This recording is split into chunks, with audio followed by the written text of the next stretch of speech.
بسم الله الرحمن الرحیم. مونږه ناون او د ناون قسمونه ختم کړل. نننی ټاپک دی زمونږه په پروناون باندې، چې پروناون څه ته ویلی کېږي او پروناون په څو قسمه باندې دی. پروناون is a word which is used in place of noun or called pronoun.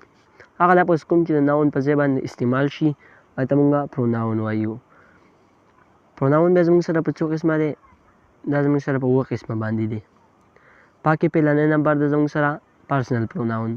پرسنل پروناون ډېر زیات استعمالیږي. په پرسنل پروناون کې بیا زمونږ سره 3 کیسه دي. یو ته سبجکټیو کیس ویلی کېږي، بل ته ابجکټیو کیس ویلی کېږي او بل ته پوزیسیو کیس ویلی کېږي. د سبجکټیو، ابجکټیو، پوزیسیو کیس دا ته ولې ویلی کېږي؟ مونږ سره دی پیلنی نمبر سبجکټیو کیس. سبجکټیو کیس ته ځکه ویلی کېږي چې دا به د سبجکټ په ځای باندې استعمالیږي، سبجکټ کار به ادا کوي، نو ځکه ورته سبجکټیو کیس ویلی کېږي. او بیا په هر یو کیس کې به زموږ سره 3 کسان کار کوي، یعنی 3 پرسن به پکې وي. پاکې په پرسنل پروناون کې چې کوم پیلنی کیس دی سبجکټیو کیس، سبجکټیو کیس کې به زموږ سره بیا 3 کسان کار کوي. آی یا زه چې خبره کوم نو دا زه سیم فرست پرسن یم، یو. بیا دویم سیکنډ پرسن چې زموږ سره کوم دی هغه یو دی، یو ته به خبره کېږي لکه. او بل دی تھرډ پرسن زموږ سره هی شي ایټ، د دې په باره کې به خبره کېږي.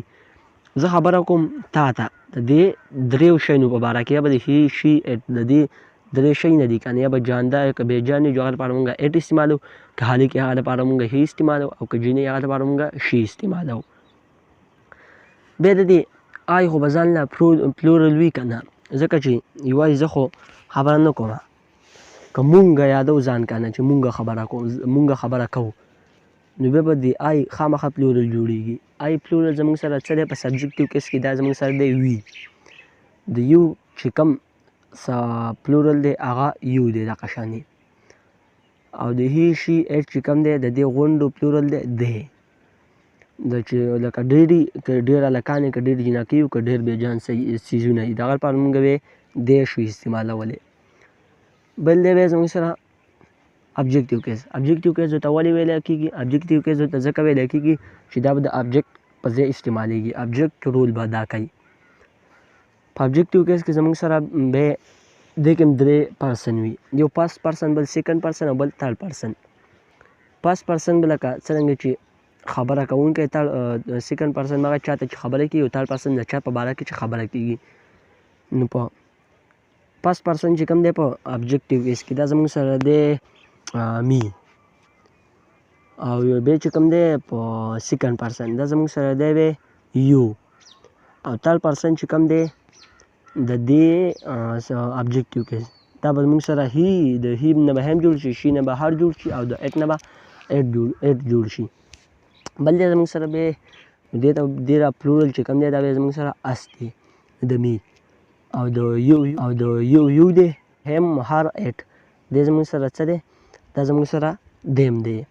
بل دی زموږ سره پوزیسیو کیس. پوزیسیو کیس ته ولې ویلی کېږي؟ ځکه ورته ویلی کېږي دا به زموږ په یو شي باندې ملکیت شو کوي، لکه ملکیت به دا زموږ شو کوي. په دې کې به هم 3 کسان 3 پرسن وي، فرست سیکنډ تھرډ. فرست پرسن به زموږ سره وي مای، او د دې مای به پلورل اور وي. او د یو چې سیکنډ پرسن چې کوم دی یو، د یو به پوزیسیو کیس یو وي. او تھرډ پرسن به زموږ سره څه؟ دا به زموږ سره د هی هیزي، د شي هاري، او د ایټ ایټسي. صرف د پاست ټاپي به ورسره لګوي.